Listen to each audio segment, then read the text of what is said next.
जे तुम जीवन रे किसी समस्या नहीं समस्ते कहबे आगे अच्छे तेणु समस्या जीवन रे जो अच्छी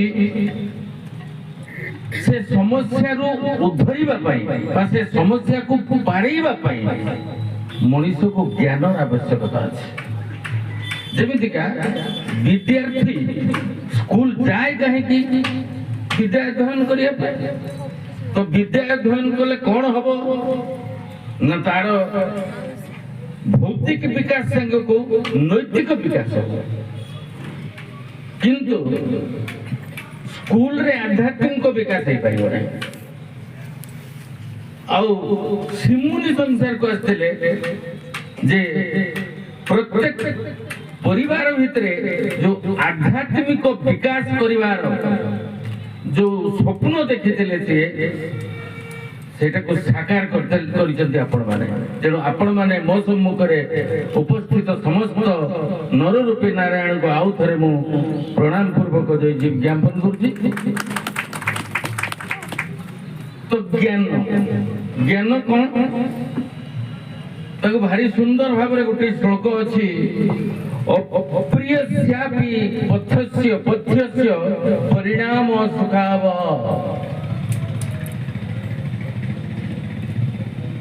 अप्रियस्यापि पथ्यस्य परिणामः सुखावः वक्ता श्रोता च तत्रास्ति रमन्ति तत्र संपद आपणकर रोग हेछि डॉक्टर पाक को आपण को गले आउ डॉक्टर आपण को औषध देला किंतु आपण को रुचि अनुसार पथि दबनी से पथि ताक अनुसार दब आपण को शरीर को चाहिए ठीक से भलिया ताहा आपण को रुचिकर नहेले मध्य हित हेई थाए ठीक सेमती जोठी सत्य को जी जाने सत्य भाषा प्रतिष्ठा करे एवं श्रोता एवं वक्ता जो जगह सम्मिलित होई से सत्यर आलोचना अंश ग्रहण करती से जगह स्वर्ग रे परिणत हो जाए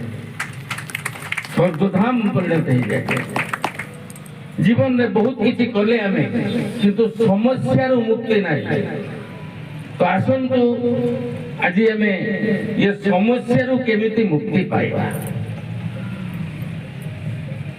समस्त समस्यार समाधान गोटे बाट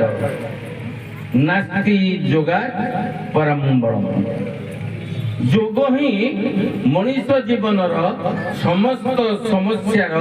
समाधान चाबिकाठी से आपणकर जो जोग आम करूँ प्रायतः आपण मैंने जी बसी उणाधिके किसी जानी जे जोग कहले आमे प्रायतः ये जो शारीरिक जो एक्सरसाइज बा शरीर जो अंगभंगी बा एक्सरसाइज को आम जोग बोली कही था व्यायाम किंतु जोग शास्त्र प्रणेता होचंती पतंजल महर्षि से कथा कहूना कारण खाद्य को खाइबा पई बासनर आवश्यकता अछि किंतु खाद्य बासन नहे जोग साधन करिबा पई जोग करिबा पई साधनार आवश्यकता अछि किंतु शारीरिक एक्सरसाइज जोग नहे शारीरिक एक्सरसाइज आवश्यक अछि कारण शरीर माध्यम खल धर्म साधन से तो भागवत कहे ए देह थिले सर्व पाई ए तो अनथा किछि नाई ये शरीर को नहीं आमे जहा करवा शरीर को छाड़ी करी मारे आपण माने जो अवस्था वर्तमान अछंती एका को कहंती जागृत अवस्था साधारण भाव किंतु ये जागृत अवस्था व्यतीत आउ जो दुईटी अवस्था रहिला जे स्वप्न आउ सुसुप्ति ये दीटा अवस्था रे आपन को मु बुझेइले आपन बुझिबेनी किबा मु मध्ये आपन को बुझेइ परिबेनी केवल ये जागृत अवस्था रे ही आत्मज्ञान को जाई पारे आउ जने व्यक्ति ताको ग्रहण करि पारे तेनु सेति पई ये ए जागृत अवस्था रे अछु हम एक कथा सत्य किंतु होश रे अछु तो ताहा होची विचार्यर विषय आमे होश रे अछु तो जदि आमे होश रे अछु ताले जागृत रहबा भलो किंतु जागृत रे थाई जदि मु किए जानिनी ताले मु बेहोश रे अछि बेहोशी मते गाड़ी सेठी पई ये समस्या आछे आ समस्या को समस्या आकार रे देखि मोर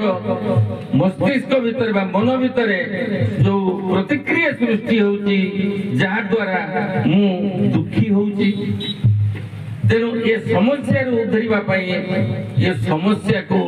तपस्या रे परिणत कर दवा पई ये जो गुरुदेव सिंह मुनि आस्ट्रेलिया संसार को ये योग को प्रदान करिया पई